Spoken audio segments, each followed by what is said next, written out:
हरे कृष्णा। ओम नमो भगवते वासुदेवाय। आयो। ओम नमो भगवते वासुदेवाय। ओम नमो भगवते वासुदेवाय। ओम अज्ञानतिमिरान्धस्य ज्ञानाञ्जनशलाकया चक्षुरुर्मिलितं येन तस्मै श्रीगुरवे नमः। হরে কৃষ্ণা। সমস্ত ভক্তবৃন্দকে আমার সশ্রদ্ধ প্রণাম। সকালের ভগবদ গীতা ক্লাসের অনুষ্ঠানে সত্যি মানে খুব আশ্চর্য লাগে বা আশ্চর্যের বিষয়, 5টা 20 থেকে ভগবদ গীতার ক্লাস করার জন্য এতজন উপস্থিত। সত্যি আপনাদের ধৈর্য, আপনাদের ইচ্ছার আমি সবসময় প্রশংসা করি। ভগবানের প্রচণ্ড আশীর্বাদ না থাকলে এই ধরনের ইচ্ছা বা এই ধরনের সুযোগ আপনারা করে নিতে পারতেন না। তাই আপনারা সবসময় ভাববেন, কৃতজ্ঞতা ব্যক্ত করবেন ভগবানের প্রতি, যে ভগবানের অসীম কৃপা আছে। তাই আপনারা এই 5টা 20-তেও এখন অনেকে ঘুমোচ্ছে, অনেকের কাছে গভীর রাত্রি এখন, তাই না? সকাল 7টায় 8টায় যারা ওঠে তাদের কাছে গভীর রাত্রি, আর আপনারা এতক্ষণে মালাও জপ করে ফেলেছেন, হয়তো অনেকে 10 মালা, কেউ 16 মালা, বিভিন্ন জন বিভিন্ন মালা জপ করে ফেলেছেন। মঙ্গল আরতির একটা সুন্দর অনুষ্ঠান আপনারা আহ করে ফেলেছেন, পার্টিসিপেট করেছেন। এবার আপনারা ভগবদ গীতার ক্লাসে প্রবেশ করবেন। তো আমরা ভগবদ গীতার জ্ঞান প্রতিদিন শুনি, আজকেও তার অন্যথা হবে না। ভগবদ গীতা ভগবানের মুখ নিঃসৃত বাণী। ভগবান কুরুক্ষেত্রে যুদ্ধক্ষেত্রে বিষাদগ্রস্ত অর্জুনকে তার বিষম পরিস্থিতির মধ্যে থেকে, তার মানসিক অস্থিরতার মধ্যে থেকে তাকে বার করার জন্য এই চিরন্তন জ্ঞান দিয়েছেন। চিরন্তন কেন? এই জ্ঞান সর্বদা একই রকম থাকে, এই জ্ঞানের কোনো পরিবর্তন হয় না। এই জ্ঞান ভগবান অর্জুনকে 5টি বিষয়ের উপরে বলেছেন। 5টি বিষয়: ঈশ্বর, জীব, প্রকৃতি, সময় এবং কর্ম। এই 5টি বিষয়ের মধ্যে প্রথম 4টি বিষয় স্থির, যেগুলি সরাসরি ঈশ্বরের নিয়ন্ত্রণাধীন। আর কর্ম, যেটি আমাদের মনুষ্যকে ভগবান এখানে কর্ম করার একটা স্বাধীনতা দিয়েছেন। তাই আমরা নিজেদের দ্বারা আমরা কর্মটি করে থাকি, এবং এই কর্মের উপরে নির্ভর করে কর্মের ফল। যেমনটি আমরা কর্ম করব তেমনটি ফল প্রাপ্ত হবে। এই ফলে অনুসারে কর্মকে 3 ভাগে ভাগ করা হয়েছে: সকাম কর্ম, যে কর্মের ফল পুণ্য উৎপন্ন করে; বিকর্ম, যে কর্মের ফল পাপ উৎপন্ন করে; এবং অকর্ম মানে হচ্ছে যে কর্ম পাপ বা পুণ্য উৎপন্ন করে না। তাহলে আমরা সকাম কর্ম মানে আমরা যদি খুব ভালো কাজ করি, সমাজের কাউকে উপকার করলাম, বা কাউকে একবেলা খাবার দিলাম, কাউকে একটা জামা কিনে দিলাম, এই কাজটি সকাম কর্মের মধ্যে পড়বে, যতক্ষণ না পর্যন্ত এটি বিষ্ণুর সন্তুষ্টি বিধানের জন্য আমি এটাকে ব্যবহার করছি, ততক্ষণ পর্যন্ত এটি কিন্তু সকাম কর্মে। মানে আমি যখনই অহংকারের সঙ্গে এই কাজটি করব, যে আমি এই কাজটি করলাম, আমি করতে পারি, আমার ক্ষমতা আছে, আমি ওকে সাহায্য করেছি, এটা অহংকারের সঙ্গে করা, এটি সকাম কর্ম, এটি পুণ্য উৎপন্ন করবে। কিন্তু যখনই আমি ভাববো এই কাজটি ভগবানের আমাকে এই কাজটি করার সুযোগ দিয়েছে, ভগবান তোমার প্রতি আমি অনেক কৃতজ্ঞতা ব্যক্ত করি যে তুমি তোমার দাসকে দিয়ে এই কাজটি করাতে চেয়েছো, তাই আমি এই কাজটি করার সুযোগ পেয়েছি। এই ধরনের মানসিকতায় এই কাজটি কিন্তু তখন অকর্মে পরিণত হবে, কারণ এটি তখন কোনো পাপ বা পুণ্য উৎপন্ন করবে না। যখনই কোনো কাজ পাপ বা পুণ্য উৎপন্ন করবে, সেই কাজ কিন্তু আমাদেরকে এই জন্ম মৃত্যুর চক্করে বেঁধে ফেলবে। তাহলে জন্ম মৃত্যুর চক্করে বেঁধে ফেলা মানে পুনরায় আমাদেরকে কিন্তু এই জন্ম, মৃত্যু, জরা ব্যাধি, আদি আত্মিক, আদি ভৌতিক আর আদি দৈবিক, এই 7 প্রকার সমস্যার মধ্যে দিয়ে যেতে হবে। আর প্রতিনিয়ত এটা হচ্ছে, এটা একদিন নয়। আমরা এর আগে অনেক অনেক জীবন আমরা এই পর্যায়ের মধ্যে দিয়ে গেছি। কিসের মধ্যে দিয়ে? এই জন্ম মৃত্যুর চক্র দিয়ে গেছি। তাহলে এবার কি আমরা আলাদা করতে যাচ্ছি? এবার আমরা অন্তত ভগবত জ্ঞান আমরা প্রাপ্ত করার চেষ্টা করছি। আর এই জ্ঞান যদি আমরা সঠিকভাবে প্রাপ্ত করার পরে আমরা যদি সেটিকে প্রয়োগ করতে পারি, তাহলে কিন্তু আমরা ভগবত ভক্তি আমাদের মধ্যে উৎপন্ন হতে পারে। আর আমাদের মধ্যে যদি ভগবত ভক্তি উৎপন্ন হয়, তাহলেই জানবেন যে আমাদের জীবনের উদ্দেশ্য সাধিত হয়ে গেছে। আমরা জীবন সম্বন্ধে আমাদের জ্ঞানের অভাব, আর এটিকেই বলে অজ্ঞানতা।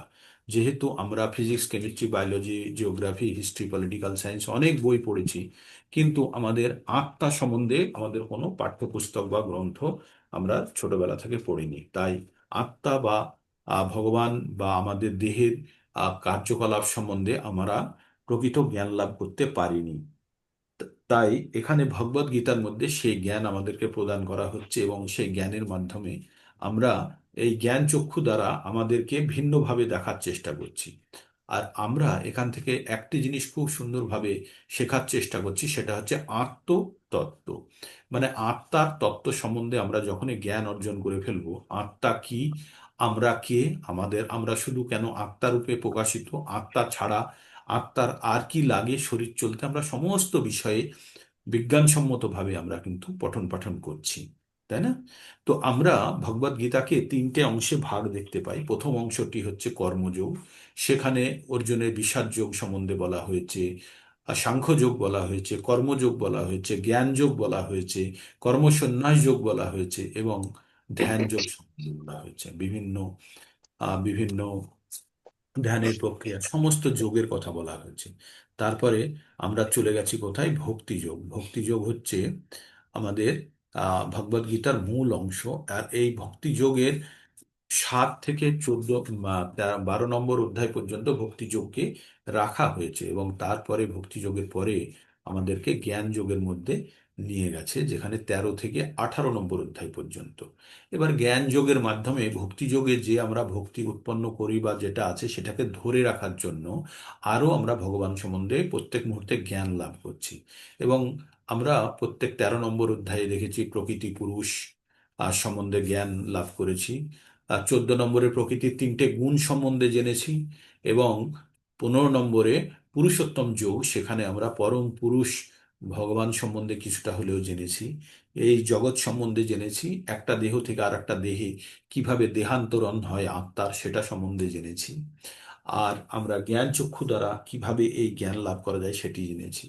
তারপরে আমরা 16 নম্বর অধ্যায়ে প্রবেশ করেছি, যেখানে আমরা সম্পূর্ণরূপে আমরা পঠন করেছি 16 নম্বর অধ্যায়টি, যেখানে আসুরি স্বভাব এবং দৈবী স্বভাব, দুই ধরনের স্বভাবের বিশদ ব্যাখ্যা করা হয়েছে, এবং আমরাও এটি কয়েকবার পঠন করেছি। আবার আমরা আজকে সেটা পঠন করতে যাচ্ছি।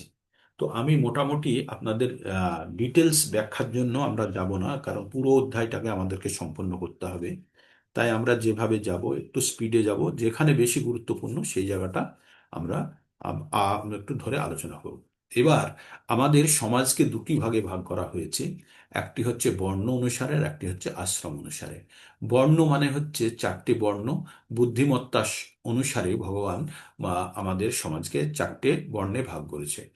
কি কি 4টি বর্ণ? ভগবান 4 নম্বর অধ্যায়ে 13 নম্বর শ্লোকে বলেছেন, চাতুর্বর্ণ ময়া সৃষ্টম গুণা কর্মা বিভাগ এসব তস্য কর্তারমপিমাম বিদ্যা কর্তারমভ্যয়ম। তো ভগবান এখানে বলেছেন যে আমি এই সমাজকে 4টে ভাগে ভাগ করেছি। কিসের ভিত্তিতে? গুণ আর কর্মের ভিত্তিতে। এখানে জন্মের কথা কিন্তু কোনো উল্লেখ নেই। এটাতে আপনারা একদম নিশ্চিত হয়ে যান যে গুণ আর কর্মের ভিত্তিতে আমাদের 4টে বর্ণে ভাগ করেছে। গুণ কি? সত, রজ আর তম। এই 3টে গুণের প্রভাব কার উপরে কতখানি বেশি আছে, আর সেই জন্য তার কতখানি বুদ্ধি, আর সেই বুদ্ধির প্রয়োগ করে সে কি ধরনের কর্ম করছে, সেই ভিত্তিতে সমাজকে 4টে ভাগে ভাগ করা হয়েছে। 4টে ভাগ কি? ব্রাহ্মণ, ক্ষত্রিয়, বৈশ্য, শূদ্র। ব্রাহ্মণকে বলা হয়েছে বুদ্ধি সম্পন্ন, সব থেকে মেধা সম্পন্ন ব্যক্তি ব্রাহ্মণ। সে আমাদের সংসারকে চালনা করবে, এই বুদ্ধি দেবে। কাকে? ক্ষত্রিয়কে, যার কাছে গায়ে বেশি শক্তি, এবং যে অ্যাডমিনিস্ট্রেশন বা দেশের শাসন প্রক্রিয়াকে চালাবে, যে প্রয়োজনে অন্যের জন্য সে নিজের শরীরকে ব্যবহার করে যুদ্ধ করবে, এবং এবং দেশকে এবং জনতাকে রক্ষা করবে, তারা ক্ষত্রিয়। এবং বৈশ্য যারা, তারা কি করবে? তারা ব্যবসায়ের মাধ্যমে, তারা কৃষি গোরক্ষ বাণিজ্যের মাধ্যমে তারা কি করবে? দেশের খাদ্য এবং যাবতীয় প্রয়োজন তারা উৎপন্ন করে সকলের কাছে পৌঁছবে। এবং শূদ্র, যার কাছে বুদ্ধি সব থেকে কম, তাকে শূদ্র শ্রেণীতে রাখা হয়েছে। সে কি করবে? যেহেতু তার বুদ্ধি কম বা তার বুদ্ধিমত্তা তীব্রতা নেই, তাই সে শারীরিক পরিশ্রম দ্বারা অন্য 3জনকে সে সাহায্য করবে। তো এইভাবে বর্ণ ব্যবস্থা করা হয়েছে। তার মানে একজন ব্যক্তির 4টে ছেলে যদি হয়ে থাকে, একজন ব্যক্তির 4টে ছেলে হলে প্রথম ছেলে যদি বুদ্ধিমান বেশি হয়, তাহলে কিন্তু সে অন্য তিনটে ভাইকে সে সাহায্য করবে বুদ্ধির দ্বারা। মাঝের ভাইটি মনে করুন তার গায়ে শক্তি বেশি, সে তাদের সংসারকে বাইরের দিক থেকে যে কোনো, যদি কোনো থ্রেট আসে বা কোনো শঙ্কা আসে বা কোনো ধরনের ভয় থাকে, সে রক্ষা করার জন্য সে এগিয়ে যাবে। ছোট ভাইটি সে ব্যবসা ভালো বুঝে, সে ব্যবসা করবে, মেজো ভাই। এবং ছোট ভাই সে তিন দাদাকে সাহায্য করছে। তো এইভাবে একটি সংসারে, এটা কেউ আলাদা কেউ নয়। তো আমাদের সমাজ ব্যবস্থা, বৈদিক সমাজ ব্যবস্থা এমনই ছিল। তো সেখানে সেখানে কিন্তু তাদের পরিবর্তন যখন তখন হতে পারে। ওই চারটে সন্তানকে ওই ব্যক্তি গুরুকুলে দিয়েছিলেন। হ্যাঁ, একজন ব্যক্তি চারটে সন্তানকেই গুরুকুলে দিয়েছিলেন, এবং চারটে সন্তান তাদের বুদ্ধিমত্তা অনুসারে তাদের বিভিন্ন বিভিন্ন জায়গা খুঁজে নিয়েছে। তো এইভাবে আমাদের সমাজ ব্যবস্থা। তাহলে যে বুদ্ধিমান তার মধ্যে কি কি জ্ঞান থাকতে হবে, যে ব্রাহ্মণ শ্রেণীতে থাকবে তার মধ্যে কি কি গুণগুলি থাকবে, সেখানে আমরা টোটাল আমরা 12টি গুণের উল্লেখ করেছি। যে আপনার এতে থাকবে, কিসে, যে ব্রাহ্মণ শ্রেণীতে থাকবে তার মধ্যে আমরা কতগুলো গুণের উল্লেখ করেছি। আমরা সেখানে বলেছি যে তার মধ্যে 12টি গুণ থাকবে। যে ক্ষত্রিয় হবে তার কাছে থাকবে কতগুলো গুণ? ক্ষত্রিয়র কাছে থাকবে আপনার তিনটে গুণ। আর ক্ষত্রিয়র কাছে থাকবে তিনটে গুণ। আর আপনার থাকবে বৈশ্যর কাছে থাকবে দুটি গুণ, এবং শূদ্রর কাছে থাকবে একটি গুণ। এইভাবে আমরা এইভাবে আমরা কি করলাম, সমাজকে আমরা চারটে ভাগে ভাগ করলাম। আর এই গুণগুলি, সমস্ত গুণগুলি মিলে 18টি গুণ তৈরি হলো। কতগুলি গুণ তৈরি হলো? 18টি গুণ তৈরি হলো। তাহলে যে এই এই যে ভালো গুণগুলি, এগুলোকে বলছে দৈবী স্বভাব, এগুলোকে বলছে দৈবী স্বভাব। তো দৈবী স্বভাবে আমাদের টোটাল 26টি গুণ আছে। তার মধ্যে প্রথমে 18টি নিয়ে কথা বলছি, যেটি বর্ণ অনুসারে বিভক্ত। ঠিক এই গুণগুলো কি? তবে ব্রাহ্মণের, আমরা ক্যাটাগরি দিয়ে বলছি, ব্রাহ্মণের মধ্যে এই গুণগুলি থাকতে হবে। কি? সরলতা। ব্রাহ্মণ সরল হবে, তার ভিতর এবং বাইরে একই রকম থাকবে। হ্যাঁ, যেটাকে আমরা আর্যবম বলে। আর্যবম মানে সরলতা। তার ভিতরে একরকম, বাইরে একরকম নয়, তার মন এবং বাইরে একই রকম। অহিংসা, সে কখনো হিংসা করতে পারে না, কাউকে হত্যা করতেও পারবে না, কারোর দ্বারা কাউকে সে প্রলোচিতও করবে না। সত্যবাদিতা, সে সবসময় সত্যবাদী, সত্য কথা বলবে। তার সংকল্প আছে, সে কোনো জিনিস সম্বন্ধে যখন সে ভাবে এটা করব, সেটা সে করবে। ধৈর্য, প্রচন্ড ধৈর্য। বৈরাগ্য, কোনো জিনিসে তার আসক্তি নেই। অদোষদর্শী, অন্যের মধ্যে দোষ খোঁজে না, অন্যের দোষ। শান্তি, সে শান্তিপ্রিয় হয়, তার মধ্যে দয়া আছে, তার কোনো লোভ নেই। সে মৃদু, সে মৃদুতা তার মধ্যে, সে বিনয়ী, সে খুব আস্তে আস্তে সুন্দরভাবে কথা বলে। আর ক্রোধ শূন্যতা, তার মধ্যে কোনো ক্রোধ নেই। তো তাহলে বোঝা গেল এই গুণগুলি হচ্ছে কার? এই গুণগুলি হচ্ছে ব্রাহ্মণের। ঠিক। তো ব্রাহ্মণ শ্রেণীতে উন্নীত হতে গেলে এই গুণগুলির আমাদের আহ গুণগুলি আনতে হবে, আমাদের মধ্যে তৈরি করতে হবে। এই গুণগুলি তৈরি করার জন্য প্রথম এখানে যে গুণটি লাগবে, যে জিনিসটা লাগবে, সেটা হচ্ছে আমরা যতক্ষণ না পর্যন্ত শতগুণে পৌঁছচ্ছি, ততক্ষণ পর্যন্ত এই গুণগুলির প্রকাশ ঘটবে না। তাই আমাদেরকে শতগুণে যদি আমরা পৌঁছতে পারি, তাহলে এই গুণগুলিকে প্রকাশ করার একটা সুযোগ থাকবে। তারপরে আমরা চলে যাচ্ছি ক্ষত্রিয়তে। ক্ষত্রিয়র কি কি গুণ থাকলো? তেজ, ক্ষমা, দৃঢ়তা। হ্যাঁ, তেজ, ক্ষমা, দৃঢ়তা, এই তিনটে গুণ হচ্ছে ক্ষত্রিয়র। বৈশ্যর কি থাকলো? অন্যের দেখে ঈর্ষান্বিত না হওয়া এবং শৌচতা, পবিত্রতা। এবং শূদ্রের কি গুণ থাকলো? অভিমান শূন্যতা, সে কারোর থেকে সে কখনো মান চাইবে না। এটা গেল 15টি গুণ গেল, এই 18টি গুণ গেল দৈবী স্বভাবের মধ্যে। আর কি কি গুণ থাকলো? থাকলো সন্ন্যাসীর। সন্ন্যাসীর কি কি গুণ হবে? এটা 8টাকে ভাগ করেছি আমরা। সন্ন্যাসীর কি কি গুণ হবে? সন্ন্যাসীর গুণ হবে অভয়ং, মানে তার ভয় থাকবে না, নির্ভয়। আত্মসংশুদ্ধি, সে নিজে শুদ্ধ অবস্থায় থাকবে, তার আত্মপরিশুদ্ধকরণ। আধ্যাত্মিক জ্ঞানের অনুশীলন, বৈদিক শাস্ত্র বা এই ধরনের জ্ঞান সে অনুশীলন করবে, পঠন করবে এবং অনুশীলন করবে। গৃহস্থ কি করবে? দান করবে এবং আত্মসংযম, সে খুব আত্মসংযমী হবে। এবং যজ্ঞ, সে যজ্ঞ করবে। বল আর কি? বানপ্রস্থ, যে সে করবে তপস্যা। আর যে ব্রহ্মচর্য, সে ব্রহ্মচর্য মানে সে পঠন পাঠন করবে, সে বৈদিক শাস্ত্র অধ্যয়ন করে সে জ্ঞান অর্জন করবে। তো এই গেল আমাদের টোটাল 26টি গুণ। টোটাল 26টি গুণ, এতদূর পর্যন্ত বোঝা গেল। এইবার আমরা শ্লোকের মাধ্যমে এটা পড়ব। তো আপনাদের পুরো বিশ্লেষণ করে শুনিয়ে দিলাম, 1 থেকে 3 নম্বর শ্লোকে এটা দেওয়া আছে। ঠিক। षोडशोऽध्याय दैव असुर सम्पद विभाग योग श्री भगवान उवाच अभयं सत्त्व संशुद्धि ज्ञानो योगो व्यवस्थिति दानं दमश्च यज्ञश्च श्रद्धयं तपो आजवम् अहिंसा सत्यम् अक्रोधस्त्यागः शान्तिरपोषणं दया भूतेषु लघुपत्यं मार्दवं ह्रीचापलं तेजो क्षमा शौचम् अद्रोहो नातिमानिता भवन्ति সম্পদং দৈবী অভিজাতস্য ভারত। পরমেশ্বর ভগবান বললেন, হে ভারত, দিব্যভাবে সমন্বিত ব্যক্তিদের মধ্যে ভয় শূন্যতা, সত্তার পবিত্রতা, পারমার্থিক জ্ঞানের অনুশীলন, যোগ সাধন, দান, আত্মসংযম, যজ্ঞ অনুষ্ঠান, বৈদিক শাস্ত্র অধ্যয়ন, তপচর্যা, সরলতা, অহিংসা, সত্যবাদিতা, ক্রোধ শূন্যতা, বৈরাগ্য, শান্তি, অদর্শদর্শী, সমস্ত জীবের দয়া, লোভহীনতা, মৃদুতা, লজ্জা, অচপলতা, তেজ, ক্ষমা, ধৈর্য, শৌচ, মাৎসর্যহীনতা, অভিমান শূন্যতা, এই সমস্ত গুলি দিব্য গুণ রূপে দেখা যায়। তাহলে আমরা দিব্য গুণ সম্বন্ধে আরো বিস্তারিত পড়েছি। এগুলি হচ্ছে দিব্য গুণ। আর এই যে যেটা আমরা শ্লোকটা পড়লাম সেটা আপনাদের এখানে লিখে দেখানো আছে, ঠিক আছে? এটাকে ভাগ করে লেখা আছে আর ওখানে একসঙ্গে দেখানো আছে, ঠিক? এই লেখাটা আপনাদের সকলের কাছে আছে, আপনারা এটা বার করবেন আর পড়বেন। হরে কৃষ্ণ। তারপরে নেক্সট আমরা চলে যাব 4 নম্বর শ্লোকে। 4 নম্বর শ্লোকে এবার অসুরের, আসুরি স্বভাব ব্যক্তিদের কি ধরনের গুণ থাকে সেটা বলছে। দম্ভ দর্প অভিমানশ্চ ক্রোধ পারুষ্যমেব চ অজ্ঞানং চাভিজাতস্য পার্থ সম্পদ আসুরিম।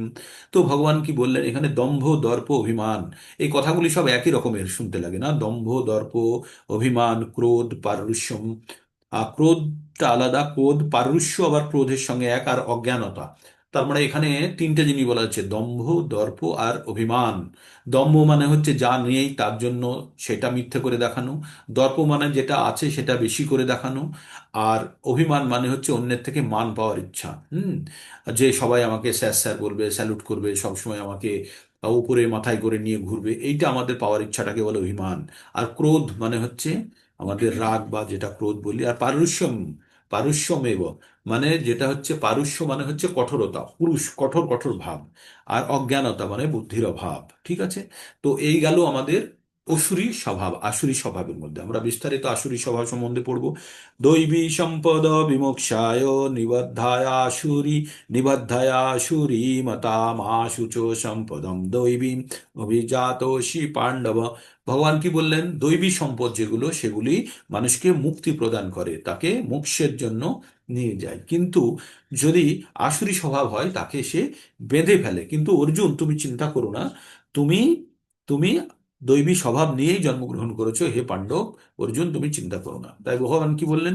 দৈবী সম্পদ মুক্তির অনুকূল আর আসুরিক সম্পদ বন্ধনের কারণ বলে বিবেচিত। হে পাণ্ডব, তুমি শোক করো না, কারণ তুমি দৈবী সম্পদ সহকারে জন্মগ্রহণ করেছ। দ্বৌ ভূত দ্বৌ ভূত স্বর্গো লোকে অস্মিন দেব অসুর এব চ। দ্বৌ ভূত স্বর্গো লোকে অস্মিন দৈব অসুর এব চ। দৈব বিস্তরশঃ প্রক্ত আসুরং পার্থ মে শৃণু। এই জগতে দুই ধরনের মানুষ আছে, এক প্রকার হচ্ছে দৈবী স্বভাব সম্পন্ন আর এক প্রকার হচ্ছে আসুরি স্বভাব সম্পন্ন।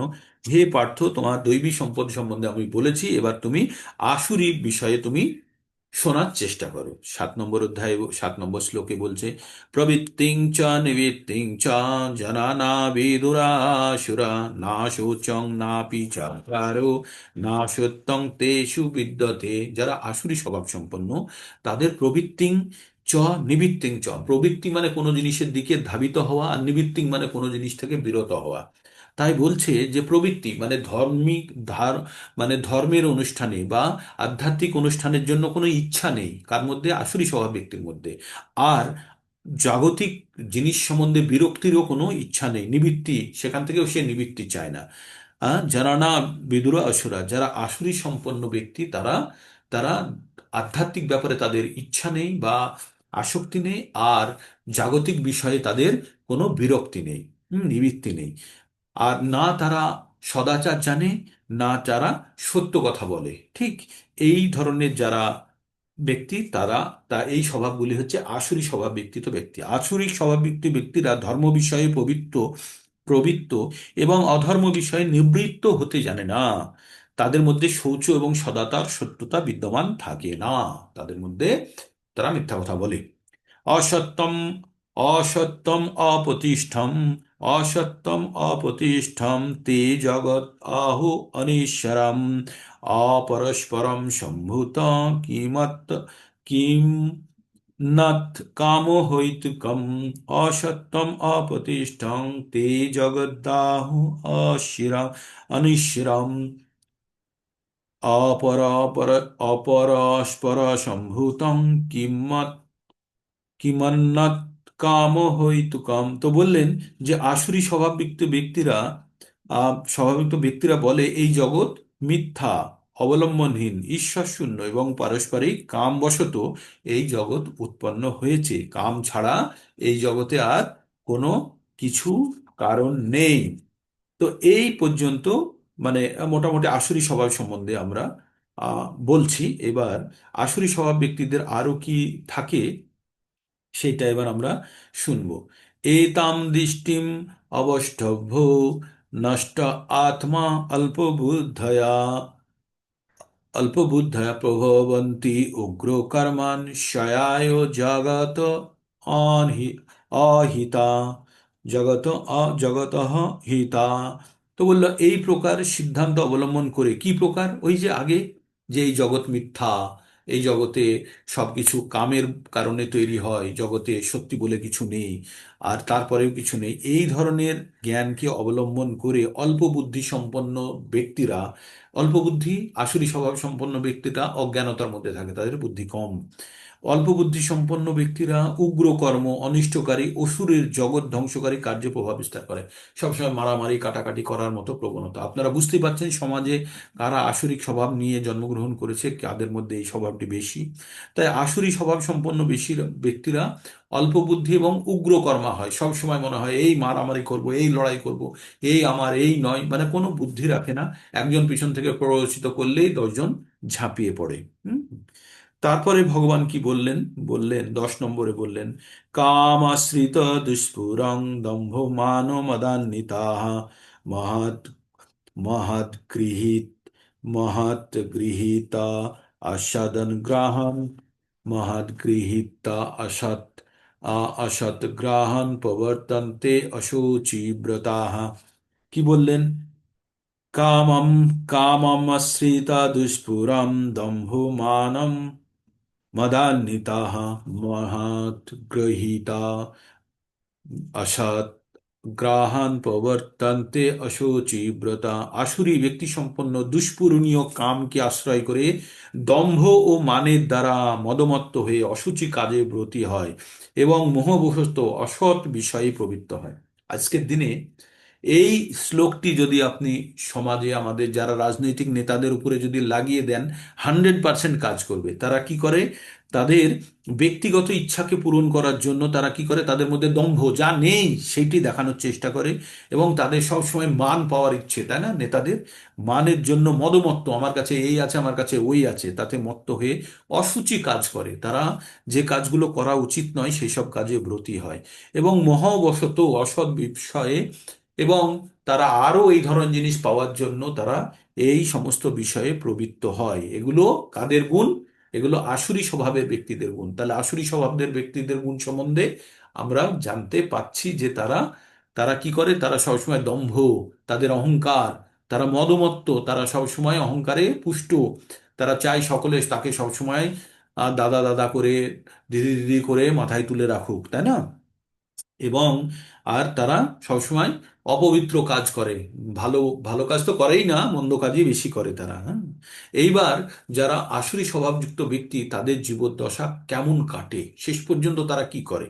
চিন্তাম অপরিমেয়ং চ প্রলয়ন্তাম উপাশ্রিতা कामो भोगो परमा एतद्दिति निश्चिताः आशापाशशतैर्बद्धो कामो क्रोधो परायणा ইহান্তে কামো ভোগার্থম অন্যায়েন অর্থ সঞ্চয়ান। খুবই গুরুত্বপূর্ণ শ্লোক দুটি আপনাদেরকে মুখস্থ করতে বলেছি। চিন্তাম অপরিমেয়ং চ, অপরিসীম চিন্তা করে, কতক্ষণ, কবে পর্যন্ত?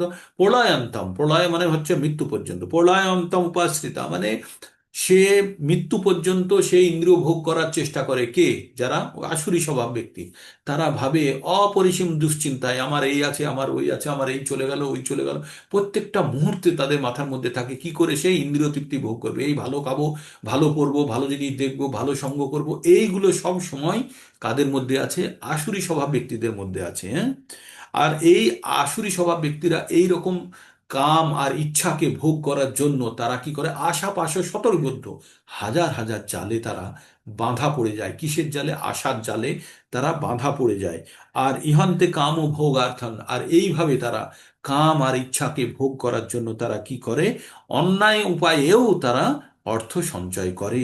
এটাই হচ্ছে আসুরি স্বভাব ব্যক্তিদের মানে গুণের মধ্যে অন্যতম প্রধান। অপরিসীম দুশ্চিন্তার মধ্যে আশ্রয় গ্রহণ করে মৃত্যুকাল পর্যন্ত ইন্দ্রিয়সুখ ভোগকেই তারা জীবনের চরম উদ্দেশ্য বলে মনে করে। এইভাবে শত শত আশপাশে মানে জালে আবদ্ধ হয়ে কাম ও ক্রোধ পরায়ণ হয়ে তারা কাম উপভোগের জন্য অসৎ উপায়েও অর্থ সঞ্চয় করে। এটাই হচ্ছে কাদের গুণ? এটা হচ্ছে গুণ আসুরি স্বভাব ব্যক্তিত্ব যুক্ত ব্যক্তির গুণ। তারপরে তারা আর কি ভাবে? তারা আর কি ভাবে? এবার আসুরি স্বভাব, আমরা সব কিন্তু আসুরি স্বভাব সম্পন্ন ব্যক্তির গুণগুলোই পড়ছি 4 নম্বরের পর থেকে। কি বলে? সে কি ভাবে? ইদমদ্য ময়া লব্ধো ইমম প্রাপ্স্যে মনোরথম ইদম অস্তি দমি ইদম ইদম অস্তি দমপি মে ভবিষ্যতি পুনর্ধনম। কি বললো? 13 থেকে 16 নম্বর এই শ্লোকগুলি খুব গুরুত্বপূর্ণ, আপনারা পড়বেন। ইদমদ্য ময়া লব্ধম প্রাপ্স্যে মনোরথম ইদামস্তি দমপি মে ভবিষ্যতি পুনর্ধনম। কি বললেন ও? বললেন যে আমি আজ আমার এত লাভ হয়েছে এবং আমার পরিকল্পনা অনুসারে আরো আমি লাভ করব। অসৌময়া হত শত্রু নিঃশে চাপরয়নপি ঈশ্বর আহম আহম ভোগী সিদ্ধ আহম বলবান সুখী। বলছে আমি আমার শত্রুকে হত্যা করেছি, আমি আরো শত্রুদেরকে হত্যা করব। আমি আমি ঈশ্বর, আমি ভোগী, আমি সিদ্ধি লাভ করেছি, আমি বলবান, আমি সুখী। অড তারপরে কি আছে? আহ অড অডোহ ভি জনবান अस्मि কোহনোস্তি সদৃশ ময়া যক্ষে দাস্যামি মদিষ্য ইতো জ্ঞানং বিমোহিতা। সে ভাবছে যে আমি অভিজাত, আমি অভিজাত, আমি অভিজাত ব্যক্তিদের দ্বারা আমি ঘেরা আছি, আমার আত্মীয় স্বজন দ্বারা পরিবর্তিত, আমার মতো কেউ নেই, আমি যজ্ঞ করব, আমি আমি দান করব, আমি আনন্দ করব। অনেক চিত্ত বিভ্রান্তা মোহ জাল সমাবৃতা প্রসক্তা কামভোগেষু পতন্তি নরক অশুচ। বলল, তারপরে কি বলল? এইভাবে আসুরি ভাব সম্পন্ন ব্যক্তিরা তারা তারা অজ্ঞানের দ্বারা অনেক চিন্তা বিভ্রান্তা, বিভ্রান্ত অনেক অনেক চিত্ত বিভ্রান্তা মোহ জাল সমাবৃতা, তারা বিভ্রান্ত থাকে। আর কি করে? তারা মোহ দ্বারা আবৃত থাকে। প্রসক্তা কাম ও ভোগেষু পতন্তি নরক নরক অশুচ, তারা কি করে? তারা নরকে পতিত হয়, নরকের অশুচি নরকে পতিত হয়। এই কাম ভাগ ভোগ আসক্তি চিত্ত এই ব্যক্তিরা নরকে পতিত হয়। তাহলে তারা কি কি ভাবে? তারা ভাবে আমি আজ এত টাকা লাভ করেছি, আমার এই প্ল্যানিং দ্বারা আরো এত টাকা লাভ করব, আমার শত্রুকে আমি পরাজিত করেছি, ওই শত্রুকেও পরাজিত করব, আমি অভিজাত বংশোদ্ভূত, আমার চারিদিকে আমার ধনী বন্ধুরা আছে, আমি আমার স্টেটাস খুব হাই, আর আমি যজ্ঞ করব, আমি দান করব, আমি বলবান, আমি সুখী, আমি ভোক্তা, আমি ঈশ্বর, এইগুলো ভাবে। আর ভাবে কিভাবে এই রকমের বিভিন্ন ভাবনা চিন্তার মধ্যে সে ব্যতিব্যস্ত থাকে এবং পরবর্তীতে সে কোথায় পতিত হয়? কাম ভোগে আসক্ত হয়ে থাকে এবং পরবর্তীতে সে নরকে পতিত হয়। আর এটি বর্তমান যুগে মনুষ্যের প্রকৃতি। তো এই জায়গাটা আপনারা পড়বেন সুন্দরভাবে, পড়ে বলতে হবে কিন্তু। তারপরে 17 নম্বরে কি বললেন ভগবান? আত্মসম্ভাবিতা, আত্মসম্ভাবিতা স্তব্ধা ধানো মানো মদান্বিতা যজন্তে নাম যোগ্যস্তে দম্ভে নাবিধি পূর্বকম। বললেন সেই আত্ম অভিমানী, সেই আসুরি স্বভাব বিকৃত ব্যক্তি, অনম্র, তার মধ্যে কোনো নম্র ভাব নেই, বিনয়ী ভাব নেই, ধন ও মাদে, মদে, ধন মানে তার সম্পদে, এবং অহংকারে, মদমত্ত হয়ে, অহংকারে মানে মানে সে সম্মানের আশায় সে অহংকারে ব্যক্তিরা অবিধিপূর্বক, অবিধিপূর্বক দম্ভ সহকারে নামমাত্র যজ্ঞের অনুষ্ঠান করে। হ্যাঁ, এই যে 5 লক্ষ কণ্ঠে গীতা পাঠ হলো, এর মধ্যে অনেকে সত্যি গীতা পাঠ করতে গেছে, অনেকে আবার দেখাতেও গেছে, তাই না?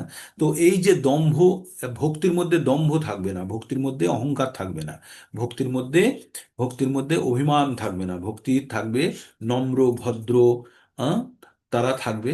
এবার ভগবদ গীতা পঠনের যারা রাজনৈতিক উদ্দেশ্য নিয়ে গেছে তারা দম্ভ সহকারে গেছে, কিন্তু যারা ভক্তির জন্য গেছে, যারা ধর্ম রক্ষার জন্য গেছে, তারা কিন্তু কিছুটা ভক্তি কিছুটা ক্ষত্রিয় ভাব নিয়ে তারা ধর্মের জন্য কাজ করতে গেছে।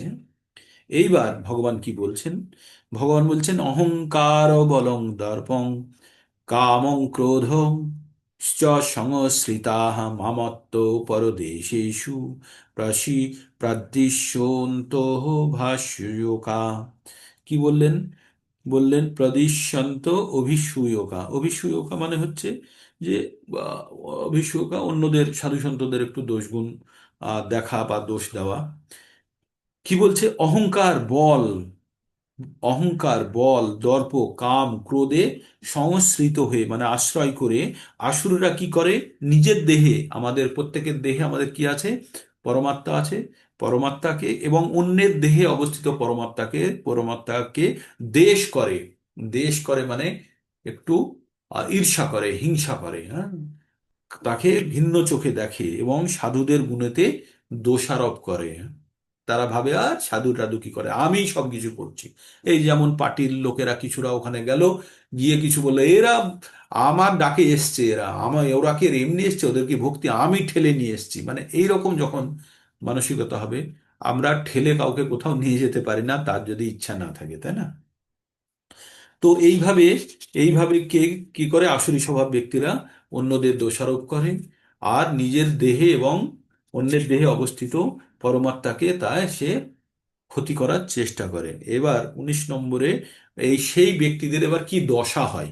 এই যে আসুরি স্বভাব সম্পন্ন ব্যক্তিদের কি দশা হয়, ভগবান এবার 19 নম্বর শ্লোক থেকে তাদের ব্যাখ্যা করবে 21-22 নম্বর শ্লোক পর্যন্ত। কি বলবেন? ভগবান বলছেন তানাহং, তানাহং দ্বিশত কুরান সংসারেষু নরাধমান ক্ষিপ্রাম, ক্ষিপ্রাম, ক্ষিপ্রামি মানে মানে ছুঁড়ে ফেলা, ক্ষিপ্র, ক্ষিপ্রাম্য অজস্র অশুভান অসুরিশেষ, অসুরিবেষু, আসুরিষু এব যোনিষু তানহম দ্বিশত কুরান সংসারেষু নরাধমান ক্ষিপ্রামি অজস্রম অশুভান আসুরিষু এব যোনিষু, আসুরিষু, আসুরিষ্যবু যোনিষু।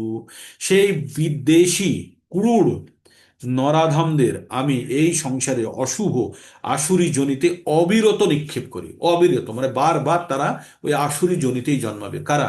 এই যে আসুরি স্বভাব ব্যক্তিরা বারবার তারা আসুরি স্বভাব ব্যক্তি হিসাবেই তারা জন্মগ্রহণ করবে। এবার একটা কথা হলো, যদি তারা বারবার আসুরি স্বভাব সম্পন্ন ইয়েতে জন্মগ্রহণ করে, তাহলে তাদের শাস্তি কোথায় হলো? এইবার ভগবান কি বলছে? বারবার আসুরি স্বভাবের জন্মগ্রহণ করার ফলে তাদের কিভাবে পতনটা হয় সেটা বলছে। আসরিঞ্জনি মাপন্না মূঢ়া জনমনি জনমনি মাম প্রাপ্যৈব কন্তেয় তত জান্ত ধমাং গতিম, তত জান্ত অধমাম গতিম। আসুরি জনিম মাপন্না মূঢ়া জনমনি জনমনি মাম প্রাপ্যৈব কন্তেয় তত ইয়ান্ত অধম গতিম। এইবার বারবার, আগেরটা কি বললো, বারবার তাদেরকে আসুরি স্বভাবে পাঠাচ্ছে, এইবার বলছে বারবার আসুরি জনিতে আসার ফলে তাদের অধঃপতন হবে। মানে এইবার বড় ধরনের অসুর হলো, এই অসুর হলো, হতে হতে এবার পশুর দিকে চলে যাবে।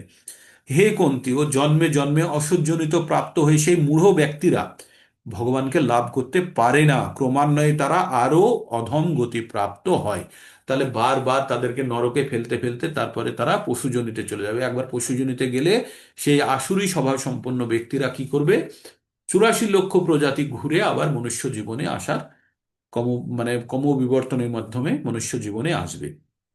এইবার বলছে যে নরকে আমাদেরকে কে নিয়ে যায়, আমাদেরকে নরকে কে নিয়ে যায়, নরকে যাওয়ার জন্য আমাদের রাস্তা কি। তাই ভগবান বলছেন, ত্রিভিদাং নরকেশ্বদং দ্বারং নাশনাম আত্মনাহ, ত্রিবিধাং নরকেশ্বদং দ্বারং নাশ্যম আত্মনাহ, कामो क्रोधोस्लभ कामो क्रोधोस्तथा लोभोस्तस्मादिदत्रयं त्यजेत्, त्रिविधां नरकेष्यदां दारं नाशनम् आत्मनः, कामो क्रोधोस्तथा लोभोस्तस्मात्त्रयं তসমাদিদত্রয়ং ত্যজেৎ। ভগবান বললেন কাম, ক্রোধ আর লোভ তিনটে নরকের এক্সপ্রেস হাইওয়ে, রাস্তা, দ্বার।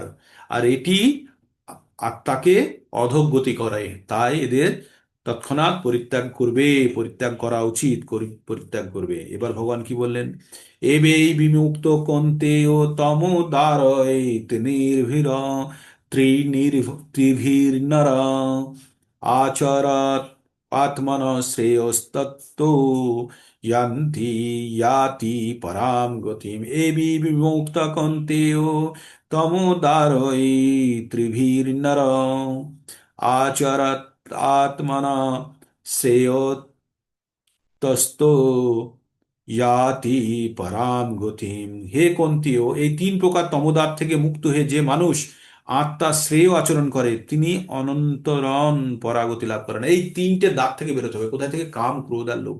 কাম নিয়ে আমরা বিশদ বিশদ আলোচনা করেছি, তাই না, আগের রেকর্ডিং গুলো শুনবেন।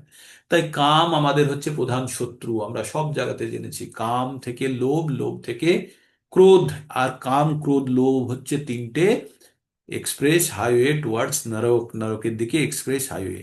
মানে এই 3টে যে কোনো একটা গাড়িতে বসলেই কিন্তু আমাদেরকে নরক পর্যন্ত নিয়ে চলে যাবে। হ্যাঁ, তো আমাদের আর একটা কথা বলে কি, বার্গার, পিজা, পাস্তা, নরকের 3 রাস্তা। ঠিক আছে, তো আমাদের এখানেও তাই জানতে হবে যে কাম, ক্রোধ আর লোভ আমাদের নরকের দ্বার, আমাদের এটি নরকে নিয়ে চলে যাবে। এইবার ভগবান বলছে তাহলে মানুষের কি করা উচিত। হ্যাঁ, মানুষ নিজে নিজে বুদ্ধি লাগিয়ে পড়বে না শাস্ত্র ফলো করবে? যারা আসুরি স্বভাব সম্পন্ন ব্যক্তি তারা কি করে, নিজের বুদ্ধি দিয়ে তারা নিজের মতো মন গড়া ধর্ম তৈরি করে নেয়, শাস্ত্র তৈরি করে নেয়, আর সেগুলোর দ্বারা তারা নিজের মতো আচরণ করে, আর তারা সব আসুরি স্বভাব সম্পন্ন ব্যক্তি। তাহলে আমাদের আসুরি স্বভাব থেকে আমাদের যদি যদি দৈবী স্বভাবে আসতে হয় তাদের কি করা উচিত, তাদের কি করা উচিত তার আগে বলছে যারা নিজেরাই নিজেরাই গ্রন্থ তৈরি করে, নিজেদের ইচ্ছা মতো যারা করে তাদেরকে কি বলে, তাই বলছে তাদের কি দশা হয়। যো শাস্ত্র বিধিম উচ্ছিজ্য বর্ততে কামো কারতঃ, না সিদ্ধিম অবাপ্নोति না সুখম না পরাম গতিম। যো শাস্ত্র বিধিম উচ্ছিজ্য বর্ততে কামো কারতঃ, না সিদ্ধিম অবাপ্নोति না সুখম না পরাম গতিম। বলছে যে শাস্ত্রবিধি না মেনে, যে বা যারা শাস্ত্রবিধি পরিত্যাগ করে কামের বশবর্তী হয়ে, মানে নিজের ইচ্ছাকে পূরণ করানোর জন্য যথাচারে যেমন খুশি আচারে লিপ্ত হয়ে থাকে, এবং তারা কি করে, তারা মানে ভগবানের পুজো করছে বা সেবা করছে, তারা নিজের ইচ্ছা মতো, শাস্ত্র বিধিসম্মত নয়, তারাও কিন্তু তারা সিদ্ধি লাভ করতে পারে না, তারা সুখ পেতে পারে না এবং পরম গতি পায় না। মানে তাদের সমস্ত প্রচেষ্টাই হয়তো 10 প্রচেষ্টা করছে তারা 1 পাবে, কিন্তু যদি ওইটাই শাস্ত্রসম্মতভাবে করে তাহলেই কিন্তু সেটা 100-তে 100 পাওয়ার সম্ভাবনা থাকে। তাই বললো যো শাস্ত্র বিধিমুচ্ছিজ্য বর্ততে কাম কারতঃ নাশ সিদ্ধিমবাপ্নোতি না সুখম না পরাম গতিম। যে শাস্ত্রবিধি পরিত্যাগ করে কামের বশবর্তী হয়ে যথাচারে লিপ্ত থাকে, সে সিদ্ধি সুখ অথবা পরম গতি লাভ করতে পারে না। তাহলে কি করতে হবে আমাদেরকে? তাহলে কি করতে হবে? তসমাদ শাস্ত্রং প্রমাণম তে কার্য অকার্য ব্যবস্থিত জ্ঞাতা শাস্ত্র বিধানোক্তম কর্ম কর্তুম আর্হসি।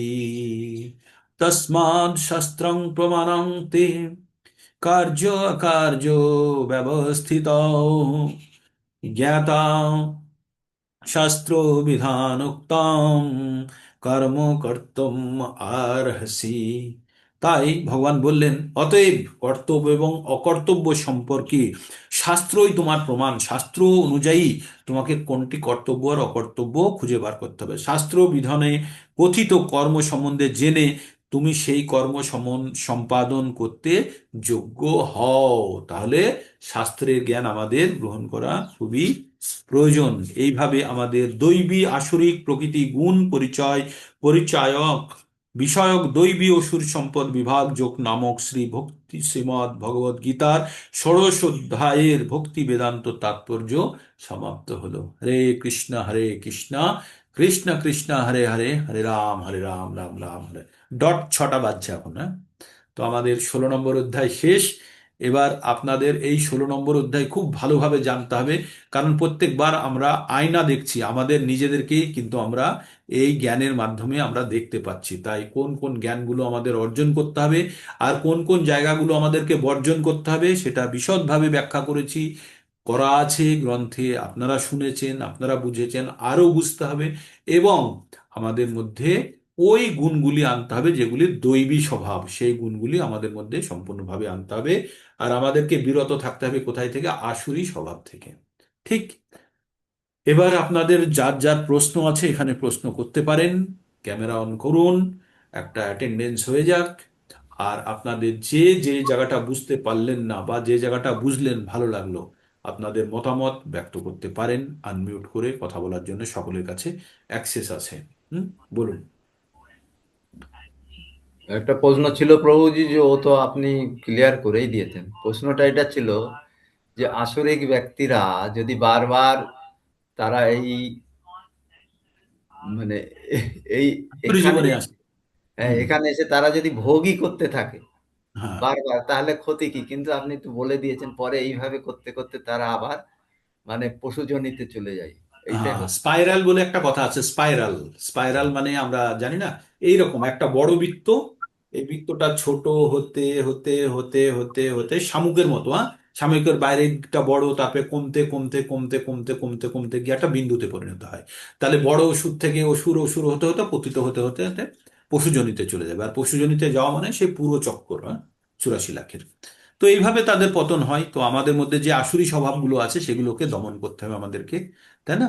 করে আমাদের আমাদের কি দৈবী স্বভাবগুলোর আমাদেরকে একটু ঠিকভাবে পরিচর্যা করতে হবে। আর আমাদের আহার এবং সঙ্গ আমাদের ঠিক করতে হবে। আমাদের প্রকৃত জ্ঞান অর্জন করতে হবে কোথায় থেকে? ভগবদ গীতা থেকে। তবেই কিন্তু আমরা আমরা মুক্তির দিকে এগোতে পারবো। খুব সুন্দর জ্ঞানের একদম মনে, ভগবদ গীতা শুধু মনে হয় না যে জ্ঞানে পরিপুষ্ট, আমরা কত দুর্ভাগা, এতদিন আমরা এটা সংসর্গ পাইনি, তাই না? মনে হয় না?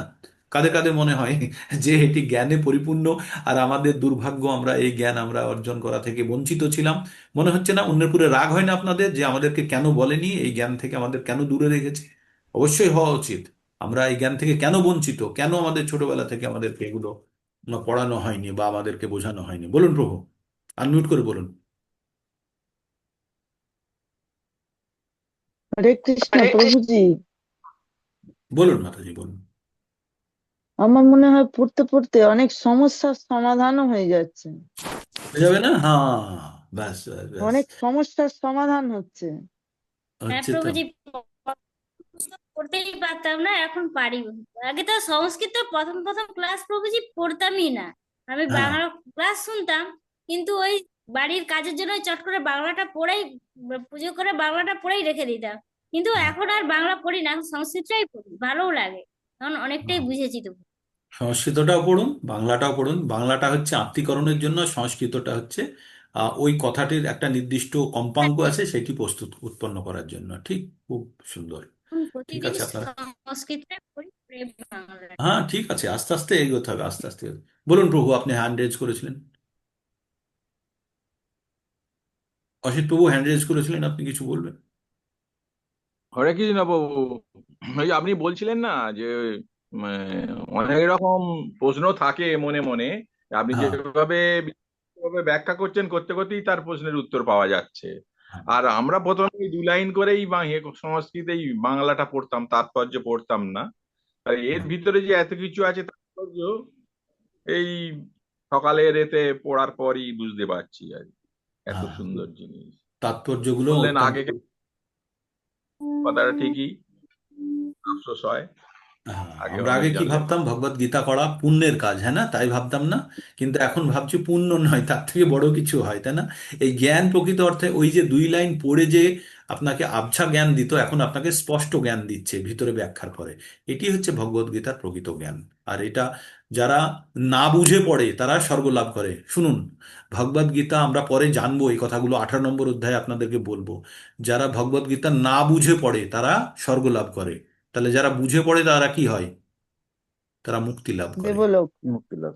তারা মুক্তি ঠিক। লাভ করে, কোনো লোকে যায় না, তারা মুক্তি লাভ করে। মুক্তি আর লাভ। যারা যারা পড়তে পারে না তাদের কি হবে? যারা শোনে তারা কি হবে? তারাও, যারা শ্রদ্ধা সহকারে শুনে, তারাও মুক্ত হয়ে যায়। তারাও শুনলেও, পড়তে না পারলেও হবে, এখানে কোনো বিদ্যা বুদ্ধির দরকার নেই। শুনে যদি সে বোঝে তাহলে হবে, আর যদি না বোঝে তাহলে তার পুণ্য হবে, আর বুঝলে সে মুক্তি লাভ করবে। আর এই জ্ঞান যদি আপনি অন্যের কাছে পৌঁছচ্ছেন, ভগবানের কাছে আপনার থেকে প্রিয় আর কেউ নেই। ভগবান নিজে বলেছে, আমরা 18 নম্বরে পুরো বিস্তারিত পড়বো এটা নিয়ে। ঠিক।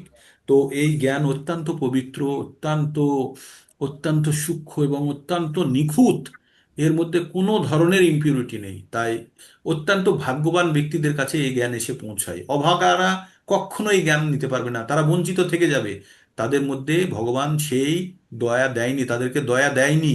ভগবান তাদেরকে কৃপা করেনি যে তারা এই জ্ঞান অর্জন করতে পারবে। তারা দুর্ভাগা, মানে দুর্ভাগা। আইআইটির পাশে বাড়ি হয়েও আপনি সেখানে পড়তে পারবেন না, কারণ আপনার মধ্যে সে মেধা নেই।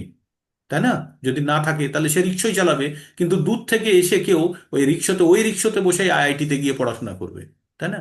তো তেমনই আমরা আমরা সব দুর্ভাগা যে আমরা এতদিন থেকে এই জ্ঞান থেকে আমরা দূরে ছিলাম।